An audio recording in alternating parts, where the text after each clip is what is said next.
Hablaré sobre el texto de introducción, refiriéndome a los temas de la democracia, su concepto y la institucionalidad.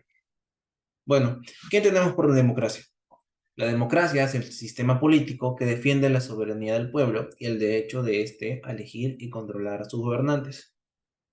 Esto, bueno, se basa en la voz del pueblo, se tienen en cuenta sus opiniones y su voto, ¿no? Porque de ellos va a venir, se van a elegir quienes elegirán que los gobierne, a ellos y a su pueblo, ¿no? A su país. Entonces, y ahora la institucionalidad. La institucionalidad se define como aquellas reglas formales, como leyes, decretos y reglamentos, y las reglas informales, que incluyen procedimientos y normas de conducta, ya sean morales o éticas, y que tienen como objetivo limitar la forma de actuar de las personas. O sea que estas reglas van a definir, ¿no?, lo que es legal o lo que es ilegal, lo que se debe o lo que no se debe hacer, basándonos en lo que consideramos correcto. Entonces, ahora voy a hablar sobre el texto de introducción, algo resumido. Trata así. Durante el gobierno del actual presidente del Perú, Dina Boluarte, se han producido protestas masivas en contra de su mandato. Los ciudadanos expresan su descontento y piden su renuncia, argumentando que no fue ella quien eligieron.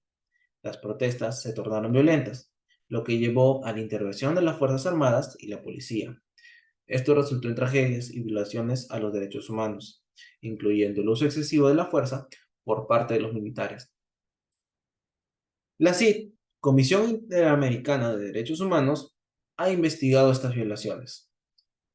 Bueno, se cuestiona si el uso de la fuerza fue justificado, pero se considera que no fue apropiado.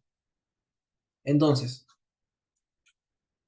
¿qué vemos con todo esto? Pues aquí podemos ver la democracia, ¿no? El funcionamiento de la democracia, que bueno, como las personas exigen su renuncia de la presidenta porque desaprueban su forma de gobernar, su gobierno. Entonces, y también le quieren recordar de que no fue ella quien la eligieron, al que eligieron fue al expresidente Pedro Castillo, fue lo que la mayoría del pueblo eh, votaron por él y por eso él fue el que ganó las elecciones.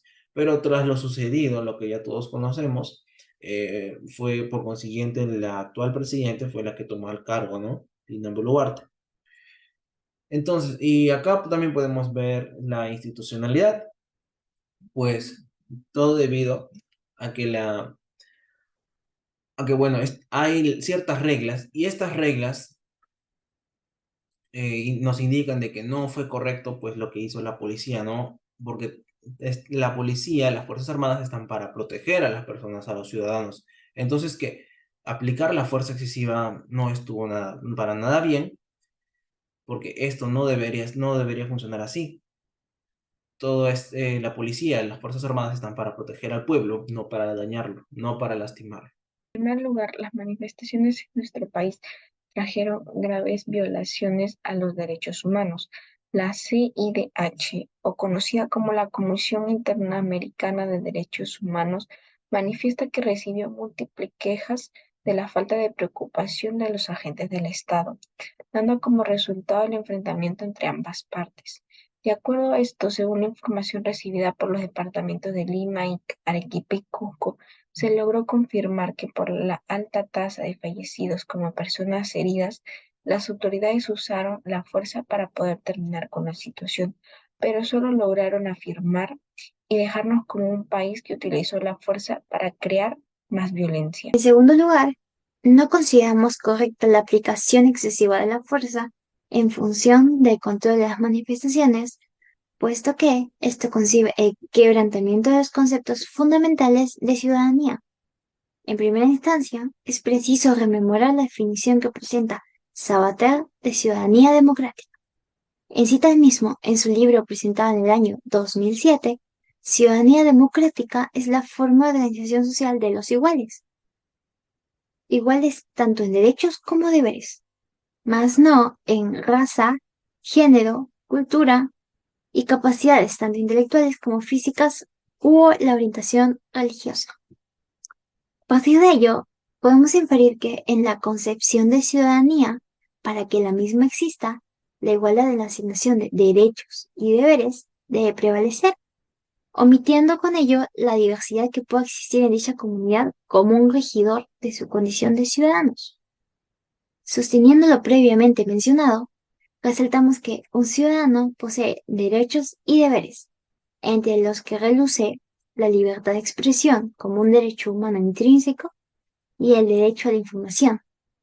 Así pues, el detener las manifestaciones supone un impedimento para el cumplimiento de su derecho a la libre opinión y a demandar información referente a la situación de su localidad como pertenecientes a la misma.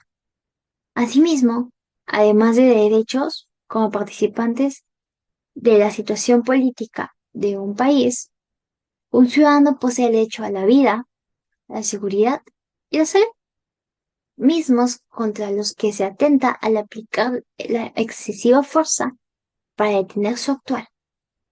En tercer lugar, en medio de los atentados contra los derechos humanos por parte de las Fuerzas Armadas, la presidenta Diana Boluarte intentó abordar las manifestaciones pacíficas a través del diálogo, expresando su disposición a escuchar.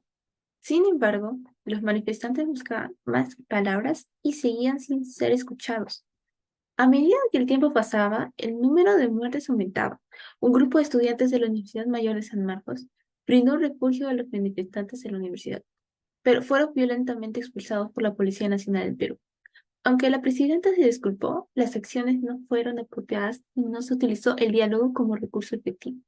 Continuando, para finalizar, concluimos que no consideramos el uso de la fuerza excesiva para retener las manifestaciones, ya que, en primer lugar, debido a las graves violaciones a los derechos humanos causados por el abuso de poder por parte de las autoridades. No.